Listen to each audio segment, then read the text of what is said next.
महाराष्ट्रामध्ये गेला महिनाभर धडाडणाऱ्या प्रचाराच्या तोफा पुढील तासाभरात थंडावणार आहेत। तत्पूर्वी प्रचाराच्या अखेरच्या दिवशी सकाळपासूनच सर्वपक्षीय नेत्यांनी प्रचाराचा धुरळा उडवलाय। दिग्गजांच्या होम ग्राउंडवर सभा पार पडल्या तर अनेक भागात बाईक रॅली काढण्यात आल्या। आता सगळ्यांचंच लक्ष आहे ते 20 नोव्हेंबरला होणाऱ्या मतदानाकडे आणि त्यानंतर 23 नोव्हेंबरला लागणाऱ्या विधानसभा निवडणुकीच्या निकालाकडे।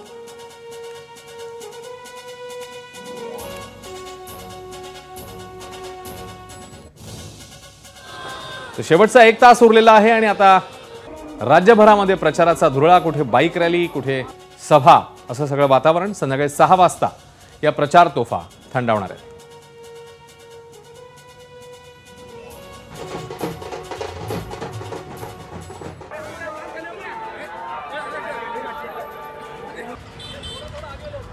तर अनेक ठिकाणी अनेक मोठ्या नेत्यांच्या होम ग्राउंडवर महत्त्वाच्या सभा आज पार पडतायत आणि प्रचाराच्या या स्लॉग ओव्हरमध्ये आता नेते नेमकं काय आश्वासन देत आहेत, कसं मनोगत साधतायत आपल्या जनतेसोबत, हे पाहणं महत्त्वाचं असेल। कारण आता शेवटचा 1 तास आहे, काही मिनिटं उरलेली आहेत आता आणि प्रचार संपणार आहे। त्यानंतर 20 तारखेला म्हणजे बुधवारी होईल मतदान आणि शनिवारी 23 तारखेला मतमोजणी अर्थात निवडणुकीचा निकाल आपल्या हाती येणार आहे।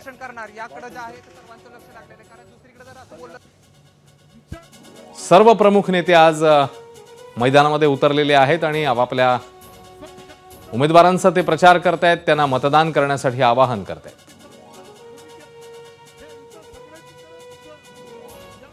महायुती आणि महाविकास आघाडी असा हा सामना आणि ज्याच्यामध्ये अनेक ठिकाणी महत्त्वाच्या प्रचार सभा। ही 5 दृश्य आपण बघताय। एकीकडे अजित पवार बारामतीमध्ये, तसंच युगेंद्र पवार देखील बारामतीमध्ये एकमेकांसमोर उभे ठाकलेत। तिकडे समरजित घाटगे कागलमध्ये मैदानात आहेत। मुंबादेवीत मुख्यमंत्र्यांची प्रचार रॅली तर वरळीत आदित्य ठाकरेंची रॅली।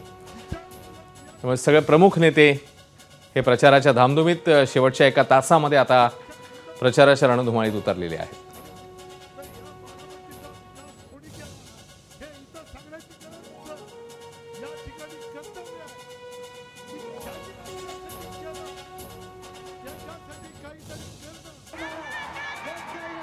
पार्लमेंटचा विषय कि पार्लमेंट मध्ये केंद्र सरकारने टेक्सटाइल पार्क इथे काढलं, पैसे दिले, किसी को तो जवाब देना पडेगा कि केंद्र सरकारच्या पार्लमेंटचा सगळा जो निधी तिथे टेक्सटाइल पार्क मध्ये आलाय तिथे 2000 पण महिला काम करत नाहीत, तिथे 6000 महिला काम करायला हव्या होत्या।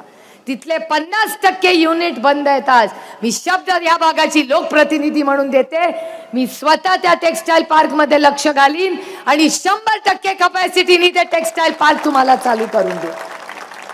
याच्यासाठीच तर आम्ही निवडून गेलो केंद्रात, नाही तर कशासाठी गेलो। पण त्या टेक्सटाइल पार्क मध्ये अजून काय, अजून एक गोष्ट सांगते माझ्या कानावर आलेली, आता हे तुम्हाला मला सांगायला लागेल। माझ्यावर त्या पत्रात टीका झाली आणि की सोन्याचा चमचा घेऊन जन्माला आल्यांना 15 ढवण पाटील असतील, गुलाबराव ढवण पाटील असतील, रघुनाथराव गावडे असतील, की पातू देशमुख असतील, संपतराव देवखाते असतील, कितीतरी लोकांची मी नावं घेऊ शकतो। या सगळ्यांनी साथ दिली। त्याच्यानंतर 90 पासून मी आलो, आपण अनेकांनी निवडणुका केल्या, पण कधी बारामतीकरांनो आज ही सभा लाईव्ह आहे, मला माहिती आहे।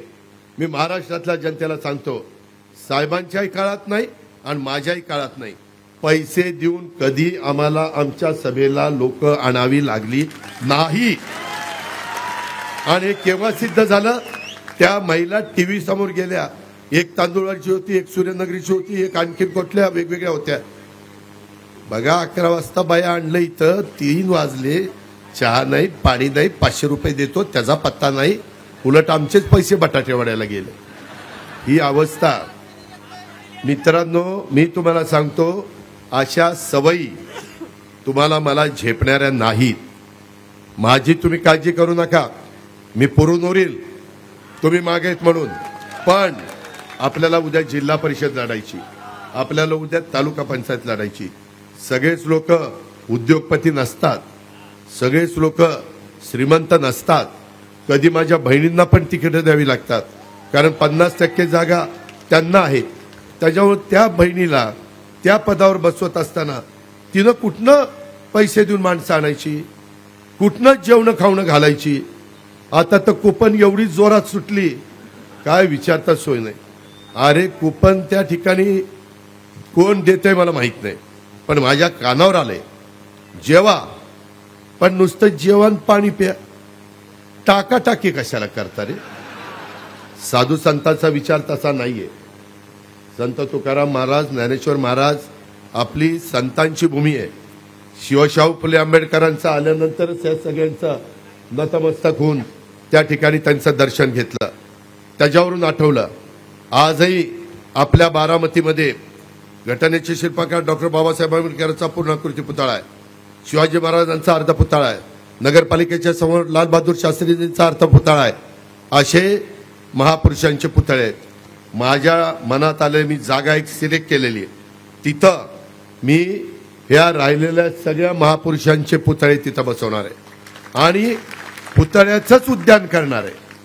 पुतळे म्हणजे कुणा तुमच्या मनात जे कुणी आहे त्यांचे पुतळे तिथे होतील, ते महापुरुष असले पाहिजे. हा, नाहीतर म्हणाल दादा लावा की ह्याचा पुतळा, तसा नाही रे लावणार मी. तर अशा पद्धतीनं आपल्याला तिथं सावित्रीबाई फुले, पुण्यश्लोक अहिल्यादेवी होळकर, त्याच्या माते राजमाता जिजाऊ, रमाई माता, ह्या आपल्या सगळ्यांचे पुतळे तिथं करायचे. हे 5 वर्षात आपल्याला काम करायचं आहे. मी आपला वेगळा जाहीरनामा दिलाय, प्रत्येक गावचा जाहीरनामा दिलाय, राज्याचा जाहीरनामा दिलाय. अशा पद्धतीनं कधी झालं नव्हतं. आजपर्यंत आम्ही हे केलंय, उद्या 5 वर्षाच्या करता आम्ही हे करणार आहे. आणि त्याच्यातनं माझ्या बारामती तालुक्याचा, आणि त्याच्यातनं माझ्या बारामती शहराचा, आणि त्याच्यातनं माझ्या माळेगाव पंचायत समितीचा, बारामती माळेगाव नगरपंचायतीचा हा आपल्याला चेहरामोहरा बदलायचा आहे. मी माळेगाव नगरपंचायतीला पण 361 किती कोटी, 350 कोटीपेक्षा जास्त रक्कम दिली. हे पैसे सत्कारणी लागले पाहिजे. मी ते प्लॅन बघीन, इमारती कशा करायच्या, अंडरग्राऊंड ड्रेनेज कसं करायचं, तारा अंडरग्राऊंड कशा करायच्या, उद्यानाला कुठं जागा रिझर्व ठेवायची, मुलींना खेळायला कुठं, तिथं जोशी समाज आहे, तिथं माझा इतर समाज आहे, त्या समाजाच्या करता घरकुलाला कुठं जागा आरक्षित करायची, सगळं करू, काळजी करू नका. आज पण हे सगळे फिरत असताना माझ्या बहिणी आणि बाकीचे सगळे, त्यामध्ये त्यांच्याकडे पण काही काही गोष्टी आल्या. माझे कार्यकर्ते फिरत असताना त्यांच्याकडे पण काही नोंदी आल्यात. कुठं रस्ता कुणी अडवलाय, कुठं आणखीन काय झालंय, रस्ता अडवलाय पण तो खाजगी आहे. तो खाजगी म्हणतोय की मी माझा रस्ता कसा देऊ, माझा काहीतरी मोबदला द्या. ह्या प्रकारच्या गोष्टी आहेत. मला तुम्हाला सगळ्यांना ह्या निमित्तानं सांगायचंय की कुठल्याही परिस्थितीमध्ये आपल्याला काम करायचंय. मी भावनिक कृपा करून होऊ नका. मला माहित नाही, आत्ताच त्यांची पण सभा तिकडे, लोकशाही त्यांनाही सभा घेण्याचा अधिकार आहे, पण भावनिक अजिबात होऊ नका.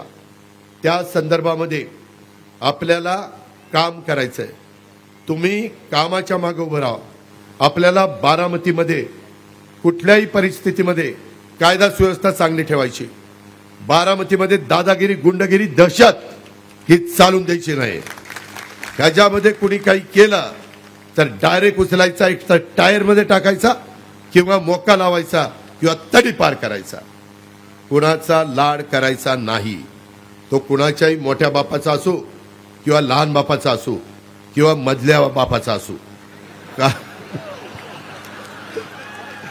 त्याच्यामध्ये हे मी बारामतीकरांनो पहिल्यापासून पाळलंय. माझा स्वभाव थोडासा कडक आहे. आज आई समोर बसल्यामुळे सारखा घाबरत घाबरत बोलतोय, पण मी आपल्याला सगळ्यांना सांगतो की बाबांनो, आपल्याला कुणीही तुमचा व्यवसाय करत असताना कुणी हप्ता मागता कामा नये, कुणी त्या ठिकाणी वेडेवाकडे प्रकार करता कामा नये, कुणी आमच्या माय माऊलींच्याकडं आणि आमच्या मुलींकडं वाकड्या नजरेने बघता कामा नये.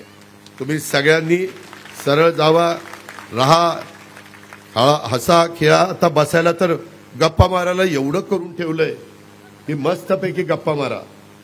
काय तुम्हाला वयस्कर लोकांना पण खुश आहेत लोक. तिथं लाइटिंग चांगली केली.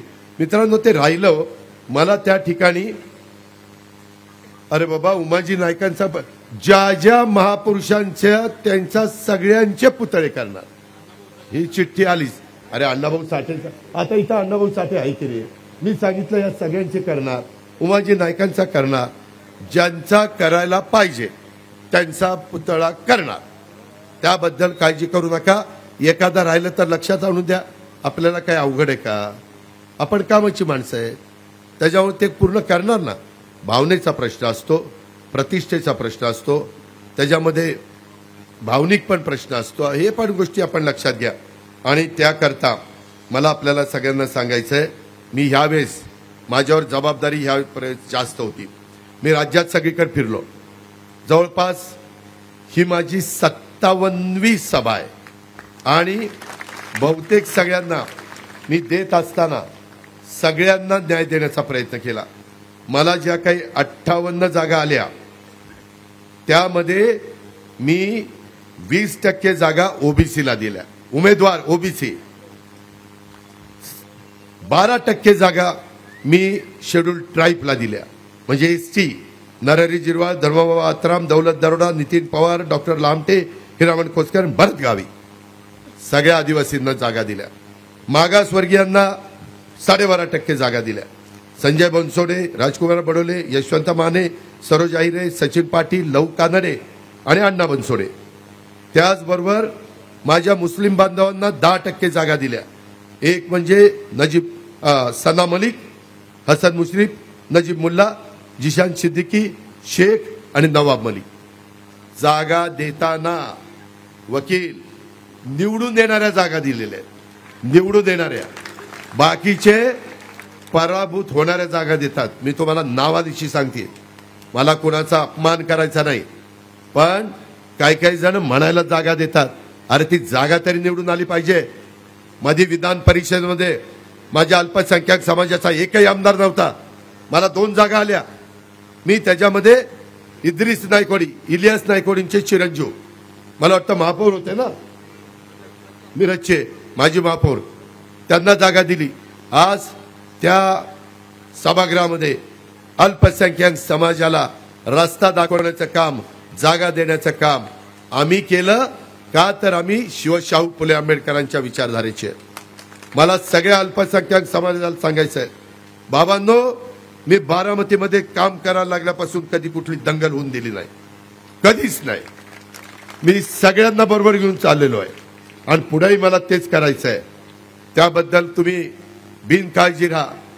काही जण मी इकडं काम करतो म्हणून त्यानं तिकडं, त्यालाही राहिलेल्या आजच्या, उद्याच्या, परवाच्या दिवसात समजून सांगा. खूप काही वेगळ्या पद्धतीनं चाललंय. काही जण एकदम अचानक आलेत आणि ह्या पद्धतीनं वातावरण खराब करण्याचा प्रयत्न करतायत. म्हणून मी मगाशी म्हणलं की काहींना जमेल, पण बाकीच्या माझ्या शेवटच्या बारामतीकराला नाही जमणार, माझ्या बारामतीच्या गरीबाला नाही जमणार, माझ्या बारामतीच्या स्त्रीला नाही जमणार. एबीपी माझा, उघडा डोळे बघा नीट.